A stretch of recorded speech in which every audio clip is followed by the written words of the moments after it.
আসসালামু আলাইকুম, আশা করি তোমরা সবাই ভালো আছো।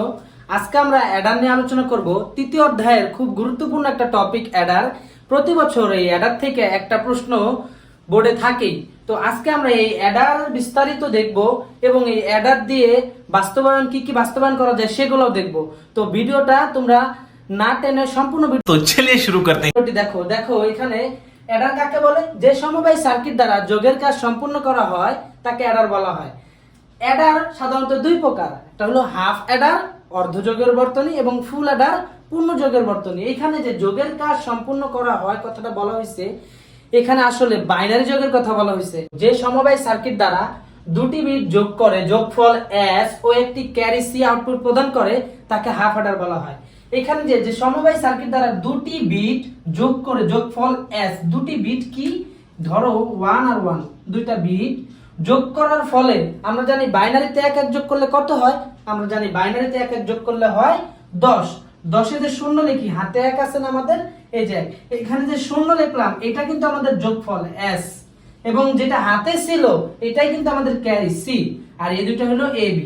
তো যে সমবায় সার্কিট দ্বারা দুটি বিট যোগ করে যোগফল একটি s ও একটি c আউটপুট প্রদান করে তাকে হাফ অ্যাডার বলা হয়। এইটাই হলো হাফ অ্যাডারের ভিত্তি, বুঝতে পারছো? বাইনারি যে যোগ করি আমরা, সেই বাইনারি যোগই হলো হাফ অ্যাডার। দুইটা সংখ্যা যোগ করলে ওটাকে হাফ অ্যাডার বলা হয়, আর যদি আমরা তিনটা সংখ্যা যোগ করি তখন ওটাকে ফুল অ্যাডার বলা হয়। তো দেখো এটার একটা সত্যক সারণী আছে, আমি এটা মুছে দিতেছি। তো হাফ অ্যাডার দেখতে কেমন আসলে দেখো। হাফ অ্যাডার হলো দেখতে এরকম, যে দুটা ইনপুট হবে এরকম এ বি এবং দুইটা আউটপুট হবে এস এবং সি। তো এইখানে লেখা থাকবে এইচ এফ। এটাই হলো আমাদের হাফ অ্যাডার। তো হাফ অ্যাডার যে সত্যক সারণীটা সেটা ভালোভাবে বুঝো। দেখো সত্যক সারণীটা হলো এরকম, যে দুইটা ইনপুট নিব আমরা, যে সমবায় সার্কিট দ্বারা দুটি বিট যোগ করে, দুটি কি বিট এ এবং বি, দুটা বিট যোগ করে কি দেয়? এস এবং সি দেয়। তো এই যে চারটা ঘর, দুই ইনপুটের জন্য আমরা জানি সত্যক সারণীর চারটা ঘর হয়। তো এ এবং বি এর মান তো মুখস্থ আমরা জানি।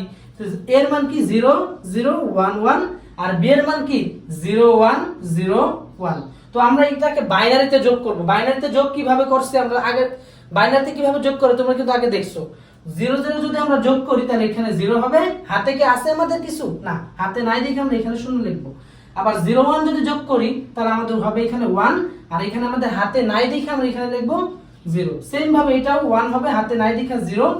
এইখানে 1 আর 1 হয় 10, 1 আর 1 হয় 10, 10 এখানে লিখবো 0, হাতের 1। বুঝতে পারছো? এই হলো হাফ অ্যাডারের সত্যক সারণী। তোমরা ভিডিওটা বারবার দেখো, দেখলে বুঝতে পারবা। তো এই হাফ অ্যাডারের সত্যক সারণী দেখে দেখে কিন্তু আমরা ফাংশনও বের করা যায়। আমরা সত্যক সারণী দেখে ফাংশন বের করার নিয়মটা এখনই দেখবো। দেখো যে ঘরগুলা, এই যে আমাদের আউটপুটের ঘরগুলো ধরে আমাদের ফাংশন বের করতে হবে। তো এখানে আউটপুটে কি কি আছে? এস আছে, আমরা এস এর মান বের করব এবং সি এর মান বের করব। এইখানে দেখো মান বের করব আমরা, আর হলো সি এর মান বের করব। তো আগে এস এর মানটা বের করি। কিভাবে বের করব?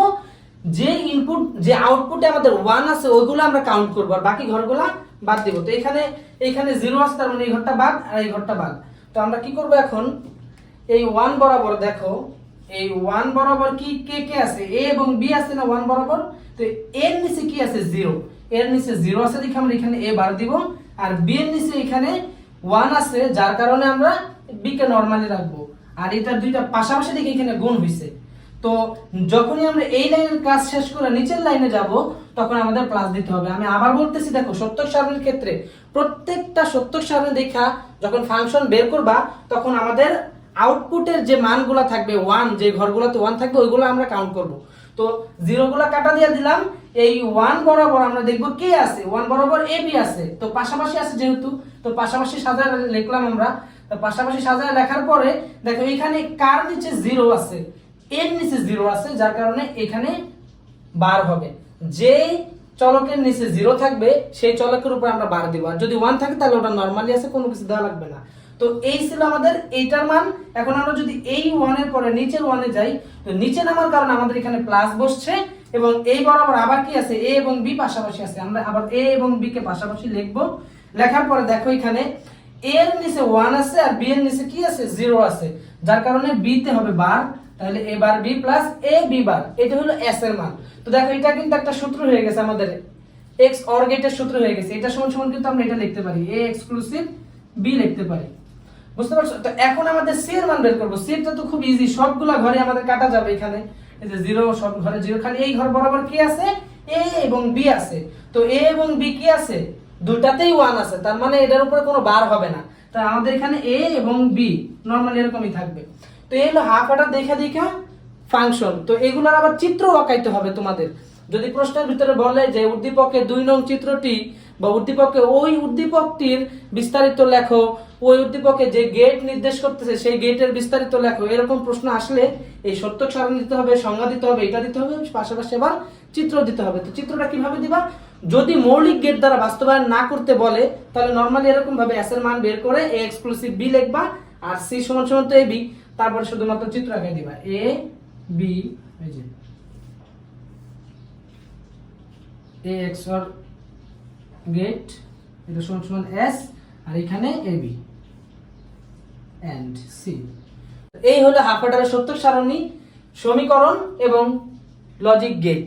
তো এই হাফ অ্যাডারটাই আবার অনেক ভাবে ঘুরায় পেঁচায় কোশ্চেন করে। কি করে, যে হাফ অ্যাডারকে মৌলিক গেট দ্বারা বাস্তবায়ন করো, হাফ অ্যাডারকে এন্ড গেট দ্বারা বাস্তবায়ন করো, হাফ অ্যাডারকে ন্যান্ড গেট দ্বারা বাস্তবায়ন করো, হাফ অ্যাডারকে নর গেট দ্বারা বাস্তবায়ন করো।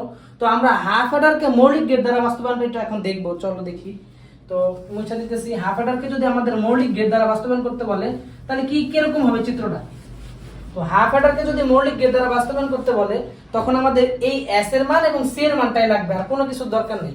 জাস্ট খালি এই যে আমি এখানে